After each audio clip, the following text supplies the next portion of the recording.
سلام دوستان عزیز.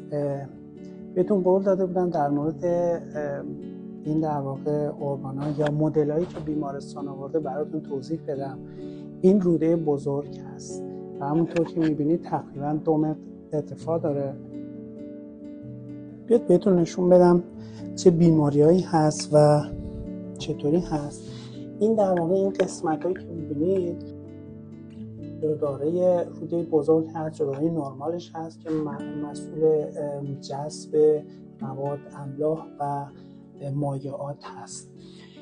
این فرو رفتگی ها اسمشون دیورتیکل هست، دیورتیکولوم بهش میگن یا دیورتیکل. میبینید که فرو رفتگی بافت روده بزرگ هست. اگر این فرو رفتگی ها دچار در واقع عفونت بشن بهش دیورتیکولیتیس میگن.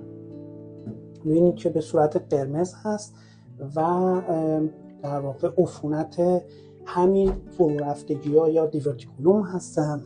این قسمت که میبینید باز به صورت قرمز هست، بهش بیماری کرون میگن که در موردش پست هم داشتیم. بیماری کرون میتونه هر قسمتی از دستگاه گوارش رو مورد حمله قرار بده، ولی بیشتر قسمت انتهایی روده بزرگ رو در واقع گرفتار میکنه.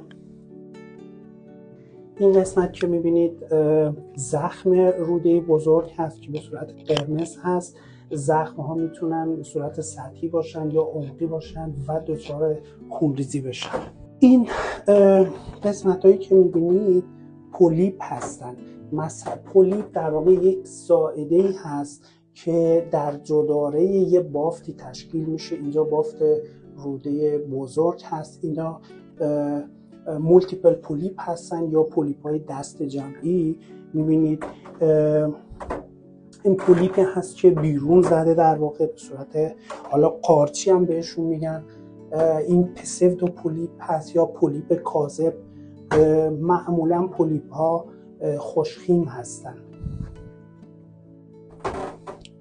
این باز پولیپ های دراز هستن که میبینید اینجا یه دونه آدنوم هست. آدنوم در واقع این سرطان خوشخیم روده بزرگ هست. این لیپوم هست. لیپوم در واقع برآمدگی بافت چربی هست از روده بزرگ. اما اون چیزی که خیلی بد هست اینجا هست کارسینوم یا سرطان روده بزرگ که بدخیم هست همیشه.